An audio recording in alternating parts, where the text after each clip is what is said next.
fundamentally important point. We can't really afford today to be competing as individual communities. We don't have the wherewithal, we don't have the dollars to be able to duplicate systems, duplicate processes, and duplicate infrastructure. We really do need to start this notion of shared services, shared models, shared infrastructure, if we're going to really create a competitive baseline of capability that we can all leverage our communities from. So if I take it back to my scenario of understand what your assets are, the technology piece is really, it's an enabler. And why would one community invest in it and another community invest in it again and again and again, only to raise the cost base of that basic infrastructure?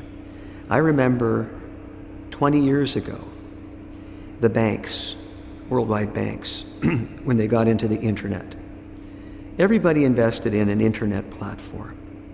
And when you actually looked around, the platforms weren't what differentiated the bank. It was the bank's brand and the bank's identity and the services that differentiated the bank. To the point where they've got together and developed a common infrastructure called Integrion. They said, let's build this as a unified 10, 15, 20 banks, and we'll get the economies of scale out of that. And then we'll compete fiercely on the basis of our brand and what sets us apart. No different in concept to this idea of what's it going to take for a community to compete in the world economy. So the notion of collaboration, I think you need to take it to this idea of shared infrastructure, shared resources, shared processes. Regionally, we have to start working more closely together.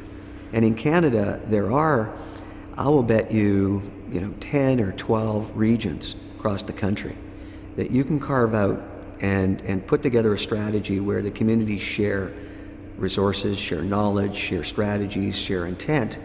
And I think if you do that, you're going to give each one of those communities a much better chance at competing for the long-term future.